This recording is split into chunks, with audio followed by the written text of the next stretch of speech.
Subscribe, please. Hey guys, welcome back. It's your favorite Gimp with a Limp, and I am here with the next part of Phantom Fury by Nuts Publishing. We have just started our little invasion into the city. We've got a little bit of a foothold, a little beachhead going here into this, well, this is actually the northern part of the map. I keep wanting to say south, but the bottom of the map, and we're starting to push our way in. We've started to activate the enemy units here across the second row, and we're going to be pushing into those. Just like my previous videos, I'm going to start off with a quick little story about when I was in this area. So if you want to skip that, go ahead and cut ahead a couple of minutes. Okay, so I'm just going to tell a quick one because I want to get into filming and get going here real quick. When I was on our actual base camp, so outside of the city itself and our main area, we were sitting by our smoke pit one day. Every Marine base has plenty of little smoke pits all around, and that's where a lot of the guys would get together and just smoke, joke, and shoot the shit there for a while.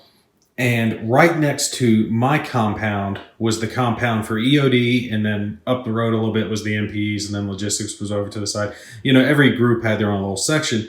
And like I said, EOD was directly next to us, like right next to us was the EOD building. And EOD, for those of you who don't know, is Explosive Ordnance Disposal. These guys were indispensable in Iraq. They were constantly running missions. They were the guys that you would call in who would take and go out and dig up the IEDs and blow them up in place, or send out Johnny 5, their little robot, to take care of it. If you saw that movie, the one that had Hawkeye in it, and he's going around doing explosive ordnance. Damn, I can't remember the name of that movie. Someone will put it in the comments or whatever.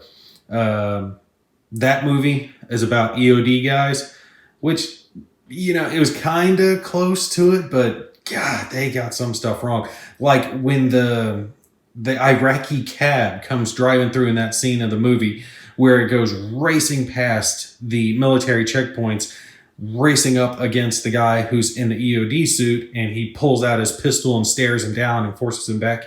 Bull crap, that never would have happened. That cab would have been blown into 1,000 pieces before it got within 100 yards of that EOD guy. I mean, we had regulations about when you started firing, and that was textbook vehicle-borne IED, right? The dude driving up. All right, I'm distracting myself, but that part of the movie just pisses me off because it is so wrong. You would never have a vehicle drive in like that, and all the guys standing there, thumbs in ass, not pulling the trigger. My butt. Although it was the Army, not the Marines, so maybe they wouldn't shoot. I don't know.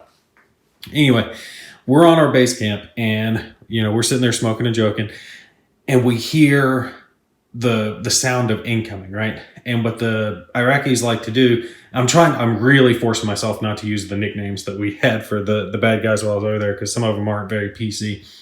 What they like to do would be to take and have like a mortar or some tube set up in the back of a vehicle, and they would take and get near our base, launch a round coming in over the walls, and they tear ass out because we would have counter battery that would try to take them out. You'd hear our counter battery go off every now and then, thump, thump, thump, thump, going after them. Radar guided shit. They didn't want to get blown up.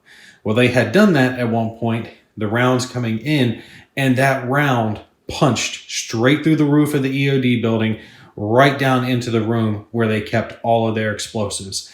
And the only reason I'm here today is because that round was a dud. That thing hit the floor and just bounced. It stopped. Had that round gone off, it would have been in the room where they kept all their C4, their deck cord, and all the other cool stuff that they used. It hit in that room, and we just so happened to luck out that it did not go off and take out the rest of us. Because like I said, our compound was right next to it. Maybe we would have survived if it had, been far, if we were far enough away and there was enough stuff in between us and the explosion. EOD guys would have been nothing but a memory. There wouldn't have been a smear left of them had that thing gone off. So it's like the hand of God was looking after all of us on that day. All right, but let's get started. Let's get back into this. We're going to do like we did before. We're going to start on the left, work our way to the right, and we're going to start here with the support phase. Okay, so we're in the support phase. You guys remember that's the first one that we're going to do. And the support is this stuff here on the left, okay? And I'm thinking I'm going to try to use a bit of support this time just to kind of show you guys, how that's going to work and to help reveal some of this stuff that I'm getting ready to start popping into. Because when it's just suspect markers, you're kind of wasting your time firing and going after them because there's a 50% chance it's going to be jack and shit. So you want to, reveal these things as quick as possible. But it also does open you up to the possibility of sniper fire in return or, pinning your guys. Like when you enter areas that are labeled C. So like if this guy moved and went over here, every neighboring and adjacent area that has suspect or guerrilla markers are going to increase the chances of him taking fire. So having those off the board is a good thing. So we're going to take and attempt to call in our UAV here, and we're going to roll off on that. Where's my little table here? Okay. For the UAV 0 to 8 is good to go. And what we do is we choose 2 adjacent or neighboring zones under insurgent control, and we basically activate the zone, and then in the case of suspect markers, we'll activate them as well. So on a IED or sniper, we don't take and activate it. But basically, it allows us to activate these suspect markers because these zones are already activated, so I'm not too worried about it. But we're going to take and activate all 4 of these if we call this thing in. So let's take and pull that to where you guys can see it. Grab our little D10 here and hope for an 8 or under. Come on, big money. 8. Whew. I saw that 0 there for a second. I was like, no, don't do that to me. Okay, so that gives us the chance. Actually, I just need to leave the dice tray there because we're going to be rolling off on these guys. We can roll off on these 4 and see what we get.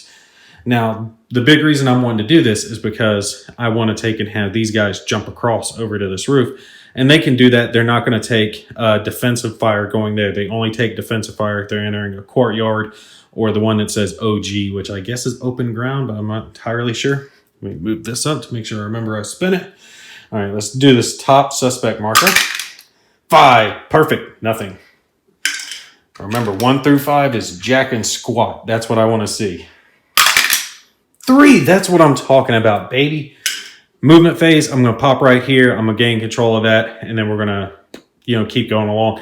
I'm going to have to hold my Marines here, though, and let the rest of them kind of get line abreast. All right, let's check our next set here. 6.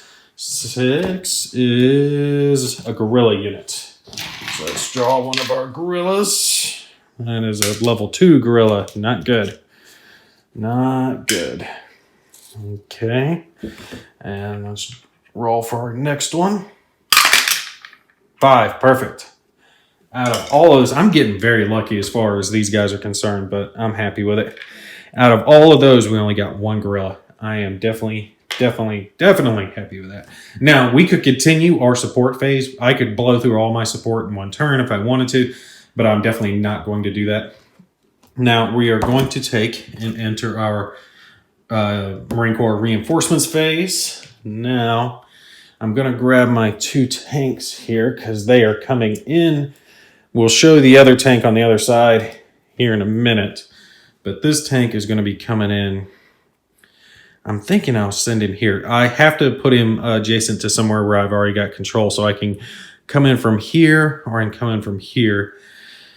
I'm trying to think. If I go here, I only need a movement of 1 to get him there, to get these guys cover going across. So I'm probably going to go in here. Oh, well, these guys are going to have to go there too. I'm wanting them to move across. And there's less neighboring and adjacent. This guy would only have to face a 2 or under, but this guy would have to face potentially 4. So my tank's going to do me more good over here for now. And we'll take and have him move up.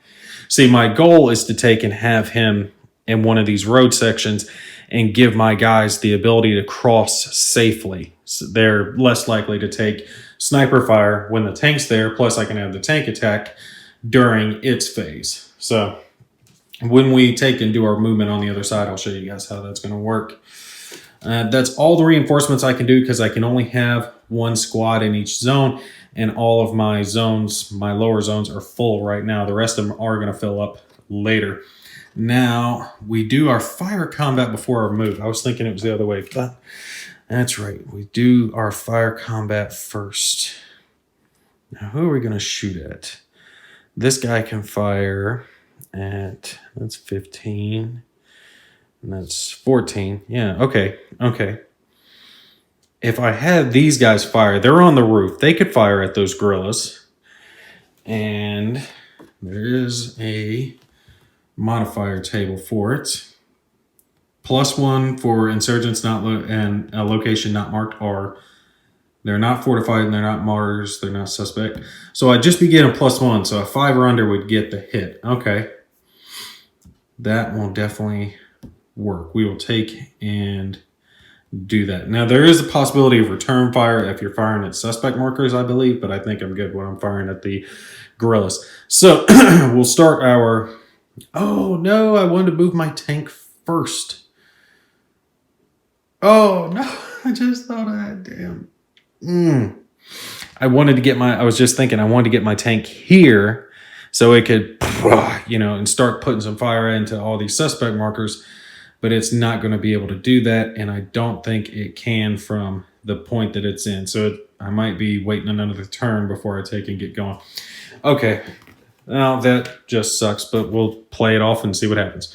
All right, these Marines are going to fire there, and I'm firing with these guys because they are neighboring right here across this road zone. That way, just in case they miss, I still have another chance to fire with these guys and have an open road zone that I can take and throw my guys across during the movement phase, and then I'm not facing too much potential fire. So let's take and roll off. First one. 2. Oh, God, nice. Bam. And there is no steps, casualties, or anything like that. You kill an insurgent, they die, which is kind of obvious. All right. If this road zone's here, that means these guys are adjacent. So I can fire with these guys. They can hit zone 15. That's how you're also looking there to see the zones they have fire on. I think this does represent their lines of sight, like what zones you can fire at, plus the guerrilla's retreat values. Speaking of which, I did have a guerrilla that was supposed to retreat over there. I'm going to show you guys that here in just a minute. All right. So if I fire at these suspect markers and try to tip them off. Let's see here. Oh, also do remember to take and rotate your guys to the side to fired to keep track of which ones you have fired. Okay, when trying to fire at suspect markers, what it talks about is that when you're firing at suspect markers, you're going to take in total, is it just suspect or is it suspect and insurgent? Yeah, you're going to total the number of insurgents and suspect markers that are in neighboring and adjacent areas and roll that. And if it's equal to that or under, then your guys become pinned. So we're going to attempt the shot anyway. These Marines firing across the road onto, we'll go for this first guy on the level, see if we can take him down. We are getting a +1 to it, so let's see what we get here. 8. All right, no dice. And their potential fire back should be a 3 or under. 5. Okay, so nothing there, nothing to worry about. These guys have fired. Do I have anyone else that I want to fire with? Yeah, I'm probably just going to fire with everyone since I'm not going to be... Oh, no, wait, I was wanting to move with these guys. Damn. Oh, I keep forgetting that. I wanted to move with them over to there, but we'll do it on the next turn. I'll fire with these guys, and I'll take and I'll move with those. So I'm going to take another shot here. We'll go after this bottom level. Insurgent, going to need a 4 under. Wait. Ooh, that could be bad. Ah, well, screw it. Let's do it. Come on. No guts, no glory. 3, got him. All right, so that means that we roll to activate this lower one. Hopefully we get a 1 to 5. 4, boom. That means nothing. So, bam. Now, there are 3 adjacent now, so we got to roll to see if he becomes pinned from counterfire. Nope, nothing pinned. All right, let's take and pin over to the right and see what's going on over there. Okay, there was one thing. This guy, he was in the wrong spot, so I just moved him up in the right spot, but everything was fine there. The tank. Where am I coming in with this tank? Where are they going to go? I'm trying to think of the best place, but we're going to go just right here. I don't think the reinforcements get to move when they come in. Yeah, they're going to move just actually during the actual movement phase. Otherwise, they'd be moving twice this turn, so they're not going to be able to help me out with the fire combat, unfortunately. Yeah, it is what it is. All right, these guys are still engaged. These guys aren't, and these two are both still engaged. So these are the only ones who actually can perform some fire combat, but I'm probably not going to do it because they would have 2, 4, 6, 8 suspect markers adjacent to them. So more than likely, they would end up pinned. I could take and use my cat team to take and help out there, but I'm not going to worry about doing that.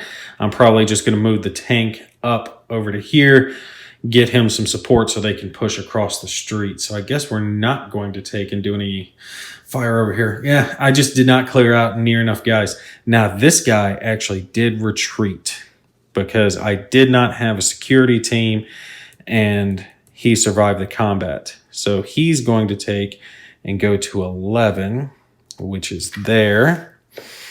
So let's take and draw a suspect marker just to see where he's going to end up. He ends up at 2. Okay. So this gorilla retreated over to 2 in zone 11. But at least I've actually got control of that now. I can take and wait until the end of this turn and flip that over, and I'll have control there now as well. That I missed when I assaulted there and did not beat him in the combat and did not have a security team present. That means that those guys escaped and they retreated afterwards, and they retreated to their, priority target, which was 11. All right. I'll tell you what, to save us time with the thing, let's see if we got movement going on over here. This guy, God, I want to move him, but I can't. There's just so much. If I try to move him across the street right now, it'd be so bad. Let's see where the tank ends up. Now, if you guys remember, tanks have variable movement. Zoom in there. There we go. So you're going to roll off, and that's going to determine what their movement's going to be. So let's take and roll off. Got a 1, which is 4. Nice. We are into that, right? Yeah. All right, so we're in our movement phase. So he can go up to 4. And again, they've got variable movement just to signify the fact they took a lot of small arms and rockets and roadblocks and burning tires and all the other cool shit that the Iraqis were doing. So slows the tanks up. Now I can move up to 4 zones. Now where do I want to go? If I go here, this guy could cross over there, but then, yeah, and these guys could take and shoot up that way. And then I could push some reinforcements up here and go there. Yeah, let's do that. If I move him there, that's making it to where it's a safer crossing for me to go from here to here. And at most I can be pinned. And it would only be neighboring and adjacent zones, which is, let's see. God, did these guys still count? Because they're neighboring, but they're just so far away, and they still actually count towards it as well, even though it doesn't really look like it, since this is here across one road zone, so it's the same difference as this or this.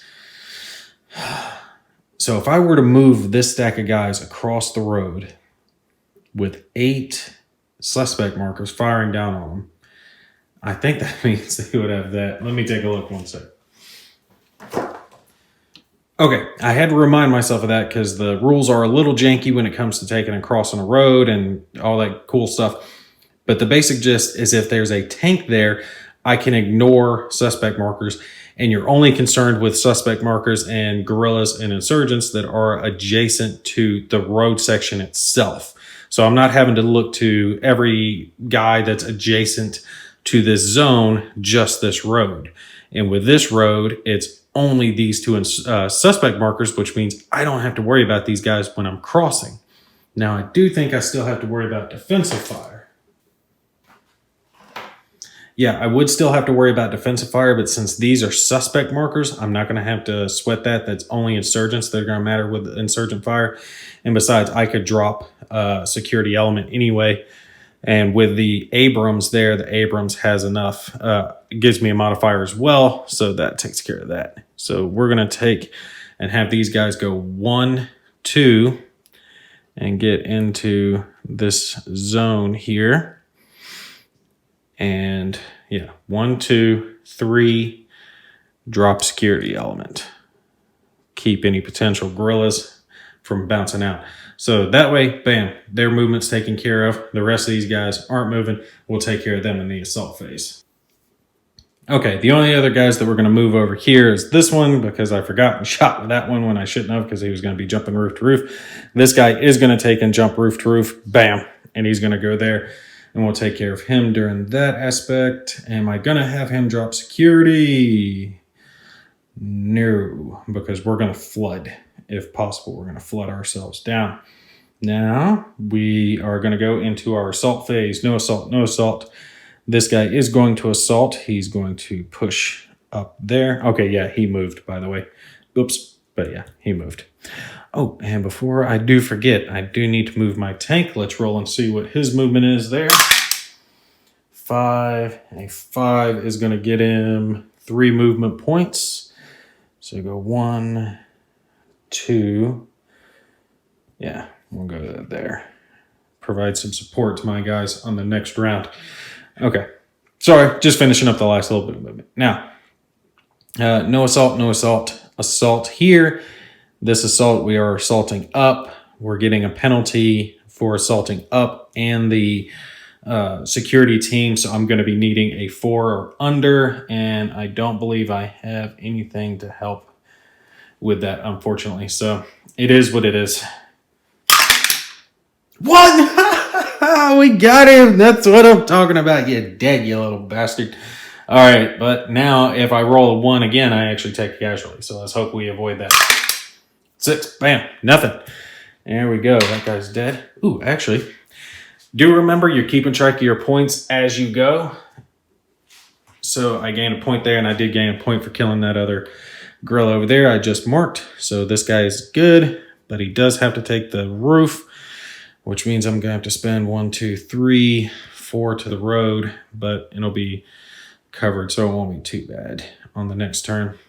And I'm going to go ahead and consolidate because that's going to happen automatically anyway, just so I don't forget about it in the cleanup phase, because there are no enemies left in here. Now let's take care of our flooding action here.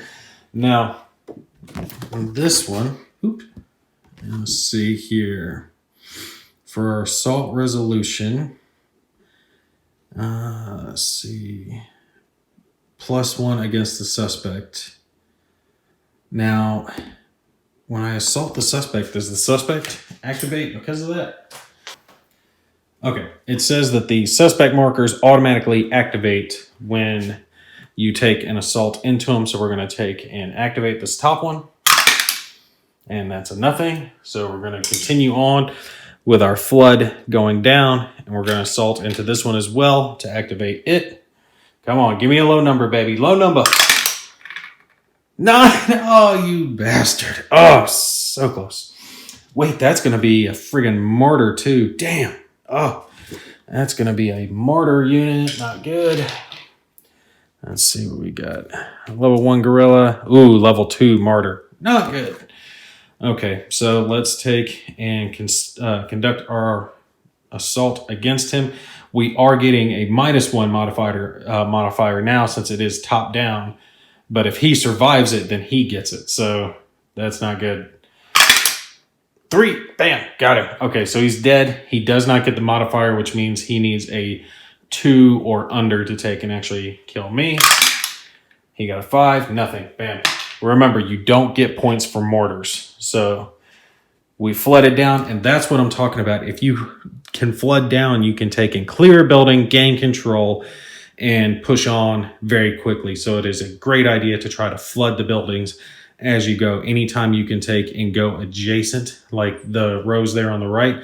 I'll show you guys that here in a sec. But that clears our section. Damn, I wish I had remembered not to shoot here so I could take and have that guy here, I would have control of all of this and be ready to push across the street now. But it's all right. Let's pan to the right and we'll continue the rest of our assault. I don't think we're providing support. Let's go ahead and just take care of this one here. We are getting a +1, which is effectively bad over here. Where can I put that? Okay, yeah, you guys can see that. Since we're going up, and let's see what we get here. 7. Nothing. Okay, but since he survived, that means he also gets it, which means I think he can't kill me. He can't do any damage.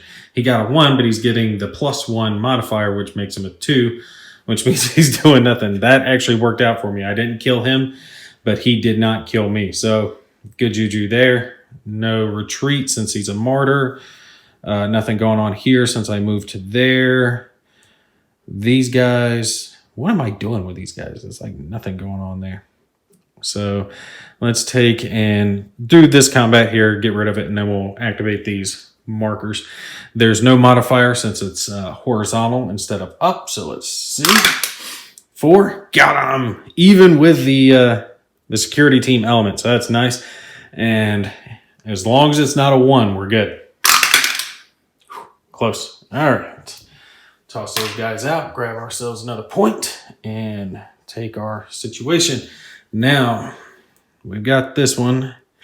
We have to take and activate these guys. We'll activate this one since my assault can only go against the 1 there at the bottom. I can't take and flood up. Man, I wish I could flood up. He activates into, I believe, a gorilla. Yes, he is a gorilla. Grab him out. He's a level 1 gorilla. Not too bad. Since it is horizontal, we're just going to need a 5 or under to take him out. That's not it, which means he needs a 1 to cause a wound. And that's not it. So nothing. I do have a security team, though, so he's not going anywhere. And I do believe that clears out the assaults. And we will go to our cleanup, which there's nothing to do over here. Well, actually there is. Did I gain control of anything? I gain control of this zone, and this zone. So this guy's going to take and police up his security team. So I gain control of those. There's only 1 left across the board that at the bottom that I haven't got control over. These little mortars are just hanging on, little bastards. Now everything adjacent to them is going to activate. So these 2 zones are going to activate. We're going to grab a couple of these markers. And more often than not, they're going to be green because there really are just a few of those red fortified ones in there. So let's grab our suspect markers for those zones. And first one's going to be 2, which he's already there. So 2, 1. Ooh, that's bad. This building's going to have 3 because these guys retreated into it and roof. So everything is filled in this building with the exception of the courtyard. We're going to need some help getting rid of that. Yeah, I can see why you want to have your security team out to prevent that because you don't want to take and keep fighting the same guys as you're going along. You want to try to flush them all out. Okay, so that takes care of that. Let's take and pan back to the left, and we should be good to go. All right, let's see what else we took control of. I do believe we took control of this set. So that's good. And we took control of this set. So that's good. Now, does anything else activate? These were already all activated. That's activated. And the moss doesn't activate unless you actually get into it. So it's my, I don't think, yeah, I think the Iraqi forces have to go into it. I'll take a look, but I know it doesn't activate yet. So we're not going to worry about that. Everything's actually already activated that does need to be activated. So we're good to go on that. We just have to take and spin our guys back to regular, taking them off their fired mode, and we're good to go. We're actually done with this turn. It went a little better than I actually anticipated, with the exception of the fact that I've got that one spot there to the right that's still not taken out. The mortars there are just hanging on. You guys can see how tough that is. But that's the thing. I think with this game, it's not that overly difficult. You do have the advantage. Your troops are better. The odds are in your favor. The problem comes from the time limit. I just don't see any way that I can do this within the time limit that I have. I don't think it's going to happen. I mean, I'm going to have to take some risk, have some good rolls with my support stuff over here on the left to really have a good effect come out on the end of this, because I just don't think I've got enough time when it comes down to it, because I still have to take and get these Iraqi troops here up to the mosque. So I've got to gain control here, get these troops out of the way so these troops can come in, because they're the only ones that can go there, and then still get the rest of them there. There's so many more zones, though, to control on the right that I think I'm not going to put too much reinforcements here on the left. Probably just the Iraqi forces themselves, so the rest of my guys can consolidate around this building and push their way up. Maybe leave one guy over here, possibly just to try to keep them from, filling back in, coming around behind me, and send most of my reinforcements over to the right. That way I can get the thicker side of the board taken care of. All right, but that's going to be it for me. Hope you guys are enjoying this series. I got to say, this game it's a cool game. It's awesome to actually get it to the table after I've been thinking about it and looking at it and taking it out so many times and bringing it back. And it really does bring back memories. I swear I can smell the diesel and the desert and good Marine Corps hoorah shit in the air, man. God, I love that shit. All right, you guys take care. I'll catch you in the next one.